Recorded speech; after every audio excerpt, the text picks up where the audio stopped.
যারা ভিডিও দেখছেন, আমি অনেক ভিডিও আপলোড করছি এই মিষ্টি আলু নিয়ে, সুইট পটেটো, ঠিক আছে। আপনার ডায়াবেটিস কন্ট্রোল করার জন্য এই সুইট পটেটো খুব গুরুত্বপূর্ণ। আপনার শরীরের ওজন কমানোর জন্য খুব গুরুত্বপূর্ণ।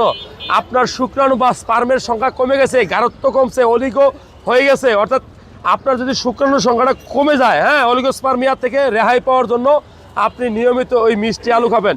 মাটির নিচের আলুর অনেক গুণাবলী, কারণ এখানে ভিটামিন থাকে, ফাইবার থাকে, আয়রন থাকে, জিঙ্ক থাকে, ফলিক অ্যাসিড থাকে, ম্যাঙ্গানিজ থাকে।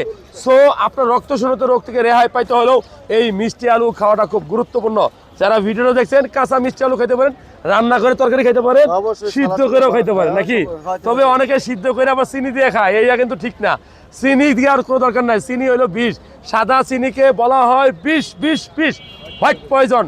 ইউরোপের দেশে, পশ্চিমা দেশে সাদা চিনি খাওয়া হয় না, কিন্তু আমগর দেশে একটা শরবত, একটা আলু, একটা মানে যে কোনো কিছুর সাথে, আমের সাথেও চিনি মিক্স করে খায়, খাওয়াটা ঠিক না। ওজন বাড়ায়, ডায়াবেটিস বাড়াবে, হার্ট অ্যাটাকের চান্স বাড়বে।